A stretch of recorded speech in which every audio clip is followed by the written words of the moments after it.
हम अपनी जान के दुश्मन को अपनी जान कहते हैं। हम अपनी जान के दुश्मन को अपनी जान कहते हैं। मोहब्बत की इसी मिट्टी को हिंदुस्तान कहते हैं, हिंदुस्तान कहते हैं। जो दुनिया में सुनाई दे उसे कहते हैं खामोशी, जो आंखों में दिखाई दे उसे तूफान कहते हैं। जो ये दीवार का सुराख है साहब, जो ये दीवार का सुराख है, चाइना, अमेरिका, पाकिस्तान साजिशों का हिस्सा है, मगर हम इसे अपने घर का रोशनदान कहते हैं, अपने घर का रोशनदान कहते हैं। परम सम्माननीय निर्णायक मंडल के सदस्यों, सभा में उपस्थित सभी गणमान्य व्यक्ति, मैं नेहा वर्मा देश प्रेम और राष्ट्र निर्माण के उपलक्ष्य पर अपने कुछ विचार आप सभी के साथ साझा करना चाहूंगी। आज़ादी का असली मतलब वही समझ सकता है जिसने कभी गुलामी की हो। हम सौभाग्यशाली हैं कि हमने स्वतंत्र भारत में जन्म लिया। यूं तो आज़ादी की लौ 1857 में ही जल चुकी थी, जो वर्षाल बनकर 1947 में हमारे देश को आज़ाद कराई। प्राचीन, मध्यकालीन और वर्तमान भारत के उदाहरणों से स्पष्ट करना चाहूंगी कि जब हम फिरंगियों के फेरे में फंस गए थे तो रंग दे बसंती चोला की एक आवाज पर टोलों के टोले उमड़ आते थे और उनके वंदे मातरम के नारों से खून में आने वाला 5-5 डिग्री का तूफान अंग्रेजी शासकों की जड़ों में तूफान ला देता था। लोग मर जाते थे, मिट जाते थे, फांसी चढ़ जाते थे, तो वो भी अपनी देशभक्ति साबित कर रहे होते थे, क्योंकि ये उस दौर की देशभक्ति की कसौटी थी। उसके बाद 62, 65 और 71 के युद्धों में अपना सुहाग गवा देने वाली औरत, जब घर के हालात ये हो जाया करते थे कि प्यार भी भरपूर गया, मांग का सिंदूर गया, नन्हे नौनिहालों की लंगोटियां चली गई, छोटी छोटी बेटियों की चोटियां चली गई, बाप की कमाई गई, भाई की पढ़ाई गई, ऐसा एक विस्फोट हुआ पता ही चला नहीं, पूरे जिस्म की ही कई बोटियां चली गई। और आपके लिए तो एक आदमी मरा है साहब, किंतु मेरे घर की तो रोटियां चली गई, मेरे घर की तो रोटियां चली गई वाले हालात पैदा हो जाने के बावजूद भी एक माँ अपने बेटे को सरहद पर दुश्मनों की धज्जियां उड़ाने के लिए भेज देती थी और उसे पत्र लिखाकर ये भेजा करती थी कि अम्मा ने खत लिखा है बड़े ही चाव से, पुत्र मेरे ना घबरा जाना, 1 इंच भी पीछे ना हटना, चाहे इंच इंच कट जाना, चाहे इंच इंच कट जाना। इस तरह पूरा परिवार अपनी देशभक्ति साबित कर रहा होता था। तब देश बलिदान मांगता था, तब देश लड़ जाने को कहता था, तब देश मर जाने को, मिट जाने को, फांसी चढ़ जाने को कहता था, किंतु आज देश लड़ जाने को नहीं कहता, आज देश मर जाने को, मिट जाने को, फांसी चढ़ जाने को नहीं कहता, बल्कि मेरे विचारों में यदि कोई व्यक्ति अपना काम पूरी ईमानदारी, पूरी मेहनत और पूरी लगन से करे ना, तो वही सबसे बड़ा देशभक्त है। मैं नहीं मानती कि फेसबुक और व्हाट्सएप की डीपी को 3 रंग में रंगना ही देशभक्ति है। और यदि आप कहेंगे कि साल में 2 बार हाथ में तिरंगा ले लेना देशभक्ति है, तो मैं पूछना चाहूंगी कि फुटपाथ में रहने वाला वो बच्चा ट्रैफिक की छांव में नंगे पांव में जब तिरंगा बेच रहा होता है, तो क्या इसे आप उसकी देशभक्ति कहेंगे? ये उसकी देशभक्ति नहीं, उसके पेट के भूख की शक्ति है जो उसे ऐसा करने पर मजबूर करती है। क्योंकि ना मस्जिद को जानते हैं, ना शिवालों को जानते हैं, ना मस्जिद को जानते हैं, ना शिवालों को जानते हैं। जो पेट के भूखे होते हैं ना, वो सिर्फ भोजन के निवालों को जानते हैं, वो सिर्फ भोजन के निवालों को जानते हैं। अपने परिवार, अपने समाज, अपने देश के लिए समर्पण का भाव है देशभक्ति। और हर देशद्रोही के जीवन में आने वाला तूफान है हमारी सच्ची देशभक्ति, ताकि हर देशद्रोही ये समझ सके कि अगर तू परिंदा है तो ये आसमान तेरा है, अगर तू दरिंदा है तो ये शमशान तेरा है, भाईचारे से रहना है तो रह इस जमीन पर, वरना ये कब्र भी तेरी है और यही कब्रिस्तान तेरा है और यही कब्रिस्तान तेरा है। लेकिन एक देशद्रोही से ज्यादा देशभक्ति तब आहत होती है जब एक बेटा अपने बूढ़े माँ बाप को वृद्धाश्रम की चौखट पर छोड़ आता है। करा उठती है वो देशभक्ति जब मुसीबत में फंसे लोगों की जान बचाने से ज्यादा हम सेल्फी लेकर अपने लाइक बढ़ाने में लगे रहते हैं।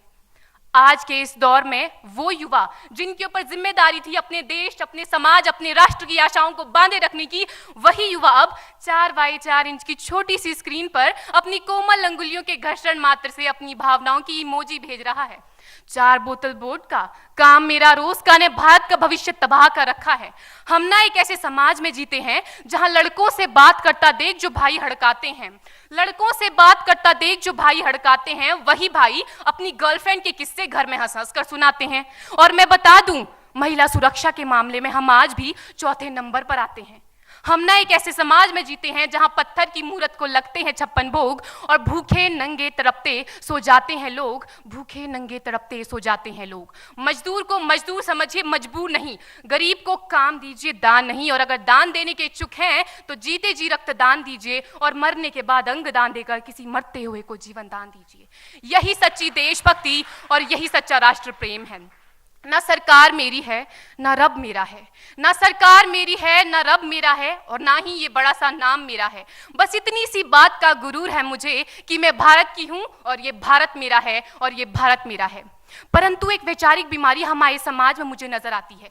कहा जाता है हम दुनिया के सबसे बड़े लोकतंत्र हैं, जहां हिंदू पैदा होते हैं, मुस्लिम, सिख और ईसाई भी पैदा होते हैं, लेकिन बदकिस्मती है अब इंसान पैदा नहीं होते। और मेरे विचारों में ना हिंदू की जरूरत है ना मुसलमान की जरूरत है। राष्ट्र निर्माण के लिए केवल अच्छे इंसान की जरूरत है, केवल अच्छे इंसान की जरूरत है। जरा सोच कर देखिए, ये पेड़ पौधे और शाखाएं भी परेशान हो जाएं अगर परिंदे भी हिंदू और मुसलमान हो जाएं।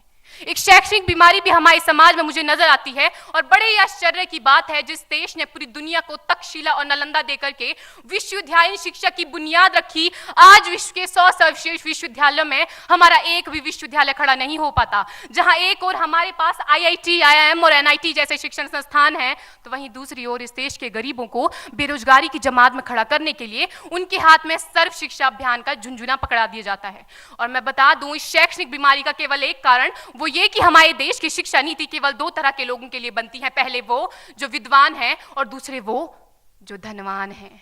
इसी तरह की कई गजब की बीमारियां हैं, और इन बीमारियों की जो जड़ है ना, वो हमारा अंधविश्वास। और मेरे विचारों में जब तक इस देश का युवा अपनी सफलता के लिए मंदिरों में जा जाकर नारियल फोड़ फोड़ कर भगवान को रिश्वत लगाता रहेगा, हमारे समाज का शिक्षित वर्ग ही बिल्ली के रास्ता काटने पर खड़े हो जाना, अपने धर्म अपनी जाति को ऊंचा मानकर दूसरों के धर्म की अवहेलना करता रहेगा, तब तक ना तो इस देश से अंधविश्वास खत्म होगा और ना ही हमारा राष्ट्र निर्माण संभव होगा।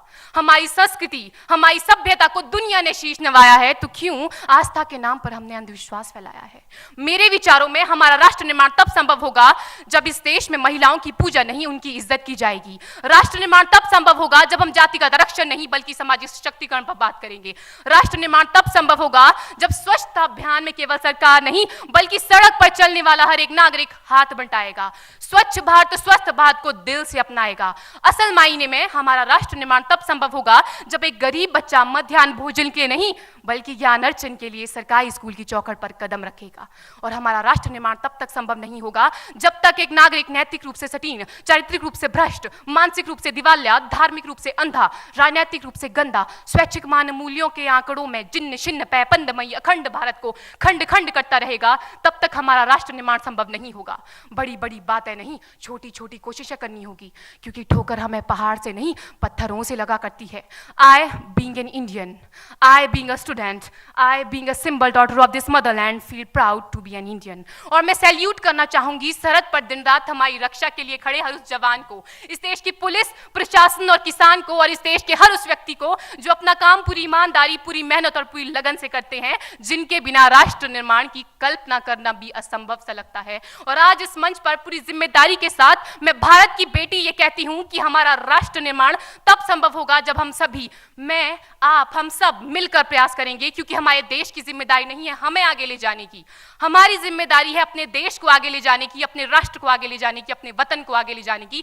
तो अंत में मैं बस यही कहना चाहूंगी, मेरा हिंदुस्तान महान था, महान है, महान रहेगा।